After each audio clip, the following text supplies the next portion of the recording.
Hi friends, ഇത് നമ്മുടെ പുതിയൊരു തട്ടുകട വീഡിയോ ആണ്. അപ്പോൾ അത്യാവശ്യം ഹൈറ്റിൽ നമ്മൾ ഒരു ഡിസൈൻ ചെയ്തേക്കുന്നൊരു തട്ടുകടയാണിത്. അപ്പോൾ എങ്ങനെയുണ്ട് നിങ്ങൾ അഭിപ്രായം കമൻറ്റിൽ രേഖപ്പെടുത്തുക. ഫസ്റ്റ് തന്നെ ഇപ്പോൾ കാണിക്കുന്നത് നമ്മുടെ ബാറ്ററിയുടെ സ്റ്റോറേജ് സ്പേസാണ്. പിന്നെ ഫ്രണ്ട് സൈഡിലേക്ക് വരുമ്പോൾ നമുക്ക് ഡിസ്പ്ലേ ചെയ്യാനുള്ള സ്ഥലം, അത് കഴിഞ്ഞാൽ രണ്ട് സൈഡിലും ടേബിളായിട്ട് യൂസ് ചെയ്യാൻ പറ്റും. ടേബിളിന് മുകളിൽ സ്ലൈഡേഴ്സ് ഉണ്ട്, വെള്ളമൊന്നും നനയാതിരിക്കാൻ വേണ്ടിയിട്ട്. അവിടെ നിന്ന് ബാക്ക് സൈഡിലേക്ക് വരുമ്പോൾ നിൽക്കാനായിട്ടൊരു സ്റ്റാൻഡ്, ബർണറുകൾക്ക് താഴെയായിട്ട് സ്വിച്ച് ബോർഡും അതുപോലെ തന്നെ അത്യാവശ്യം സ്റ്റോറേജ് ചെയ്യാവുന്ന പിന്നെ ക്യാഷ് ബോക്സും എല്ലാം വയ്ക്കാവുന്നൊരു സ്പേസ് ഉണ്ട്. പിന്നെ 4 ഹൈ ഫ്ലോ ബർണറുകളാണ് നമ്മളിതിൽ സെറ്റ് ചെയ്തേക്കുന്നത്. സൈഡിൽ ഗ്യാസ് സ്റ്റോർ ചെയ്യാനുള്ള സ്പേസ്, പിന്നെ ചെറിയൊരു ഫുഡ് ഷെൽഫുണ്ട്.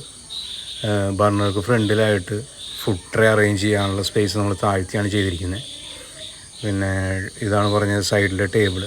ഒരു അത്യാവശ്യം 3-4 പേർക്കൊന്ന് ഭക്ഷണം കഴിക്കാനുള്ളൊരു പർപ്പസിന് വേണ്ടിയിട്ടാണ് റെഡിയാക്കിയത്. പിന്നെ നേരത്തെ പറഞ്ഞ ക്യാഷ് ബോക്സ്, അത് കൂടാതെ സമോറിന് വേണ്ടിയിട്ട് നമ്മൾ സ്റ്റൗ കുറച്ച് പൊക്കി വെച്ചേക്കാണ്. മുകളിലുള്ള ചെറിയൊരു സ്റ്റോറേജ് സ്പേസാണിത്. പിന്നെ സൈഡിൽ സ്റ്റാൻഡ്. അപ്പോൾ നിങ്ങൾക്ക് ഈ വീഡിയോ ഇഷ്ടമായെങ്കിൽ ഈ നമ്പറിൽ വാട്സപ്പ് മെസ്സേജ് ചെയ്യുക.